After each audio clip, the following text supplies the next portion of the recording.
그러면 PER 6배? 뭐 7배? 수준인 거잖아요. 평균 PER이 14배에서 15배인 걸 감안하면 절반 이하로 저평가되어 있는 거죠.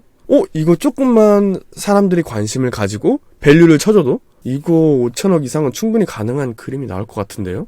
네, 그쵸? 네, 안녕하세요, 치트생 여러분. 오늘 아침 뉴스 보셨어요? 간밤에 트럼프 대통령이 한국과 일본에 25% 관세를 부과하겠다는 그런 서한을 SNS에 또 올렸더라고요. 올게 왔구나 싶으셨을 텐데요.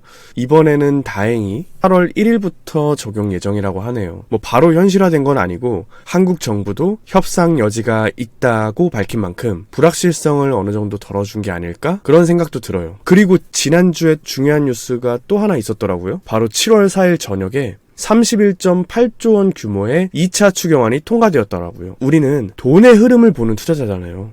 그래서 이번 추경 소비 쿠폰 받나 보다 이렇게 하고 넘길 게 아니에요. 누가 먼저 캐치하고 준비하느냐에 따라서 수익이 갈리는 그런 모멘텀이 될 수도 있는 거죠. 그래서 오늘 영상에서는 이번 추경의 핵심 내용, 수혜받을 곳은 어딘지, 그리고 실제로 어떤 기업들을 주목하고 어떻게 투자 시나리오를 짤 수 있는지, 제가 평소에 기업 공부하고 투자 계획 세우는 과정을 보여드릴게요. 네, 그럼 본격적으로 시작해볼게요. 네, 여러분, 이번 2차 추경의 핵심은 민생, 즉 소비 진작이에요. 기업이나 산업 지원이 아니라 개인의 지갑을 열게 하려는 정책이라는 거죠. 소비 쿠폰 예산만 13.2조 원, 규모도 역대급이죠. 이런 비슷한 사례가 딱 2번 있었는데요. 2020년 긴급재난지원금, 2021년 코로나 상생 국민지원금이 있었죠. 그때 가장 먼저 반응하고 수혜를 본 업종은 바로 음식료 섹터였습니다. 왜 음식료인가요? 지원금 사용처의 절반 이상이 음식점 및 식료품점이었거든요. 가격 부담이 적고 소비 빈도는 높고요. 경기 회복 기대감이 생기면 가장 먼저 수요가 올라오는 그런 업종인 거죠. 이건 뭐 데이터가 증명하고 있잖아요.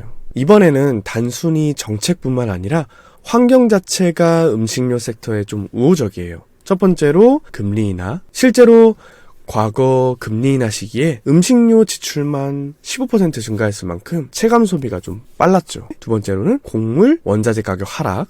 그리고 여기에 추가 모멘텀 하나 더. 최근 중국 관광이 다시 유입되고 한한령 해제 기대감도 커지고 있잖아요. 호텔, 리오프닝 관련 종목들이 이미 먼저 반응을 했고요.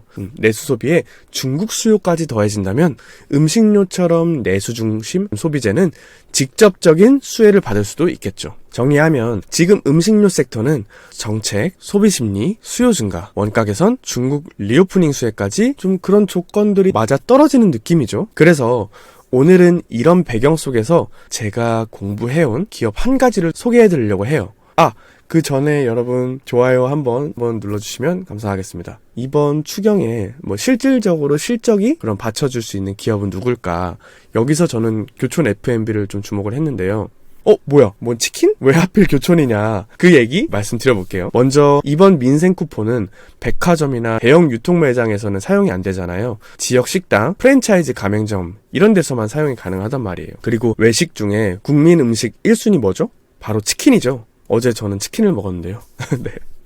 농담이고요. 네. 그런데 말입니다. 치킨 브랜드 중에서 상장된 기업은 단 한 곳, 바로 교촌 F&B 하나예요. BBQ나 BH는 비상장되어 있거든요. 즉 정책 수혜를 받고 그걸 실적에 반영해서 주가 상승으로까지 연결될 수 있는 치킨 기업 중에는 유일한 기업이라는 거죠. 아니 그러면 정책만으로 주가가 오르는 거예요? 절대 아니죠. 교촌은 실적까지 받쳐주거든요. 코로나 추경 당시에 실적이 급등했고 그 이후에는 인플레이션, 고금리 여파로 실적이 좀 꺾였다가 최근엔 원가 안정 플러스 소비 회복으로 턴어라운드가 시작된 상황이에요. 완전 나이스 타이밍이죠. 그쵸? 여기서 중요한 거는 작년 1년 동안 교촌이 가장 집중한 게 바로 유통구조 개편이에요. 기존의 원부자재 물류 배송을 담당하던 가맹지역본부 23곳을 전부 직영으로 전환했고, 그러면 유통 단계가 축소되겠죠. 본사에서 직접 배송하고 수수료가 절감되겠죠. 그래서 수수료 120억 절감 플러스 물류 효율화 시스템이 도입되는 거죠. 회사에서 말하는 게 이걸로만 따졌을 때도 매출 300억, 영업이익 150억 증가할 수 있는 그런 효과가 예상되기도 한다라고 하고요. 즉 단순한 원가 절감이 아니라 체질이 개선되는 그런 구조 개선 턴어라운드, 거죠. 그리고 국내뿐 아니라 해외 사업도 본격화되고 있어요. 작년에 84개 정도 해외 매장이 있었는데 올해는 당연히 100개는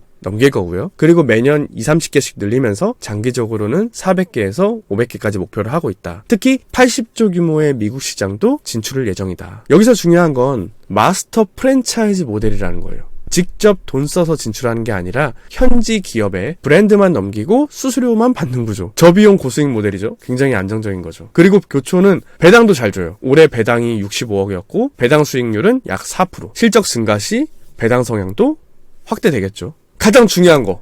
여러분, 지금 밸류에이션 어떨까요? 25년도 예상 영업이익이 한 500억에서 600억 된다 하더라고요. 근데 현재 시가총액이 제가 알기로는 3천억이 안 되는 걸로 알고 있어요. 그러면 PER 6배? 7배? 수준인 거잖아요. 음식료 평균 PER이 14배에서 15배인 걸 감안하면 절반 이하로 저평가되어 있는 거죠? 이거 조금만 사람들이 관심을 가지고 밸류를 쳐줘도 이거 5천억 이상은 충분히 가능한 그림이 나올 것 같은데요? 네, 그쵸? 물론 이 종목은 방금 제가 얘기 드렸지만 아직 시장에 관심이 적고 최근에 기대감으로 주가가 어느 정도 조금 올라온 터라서 바로 진입은 좀 부담되는 자리로 보이긴 해요.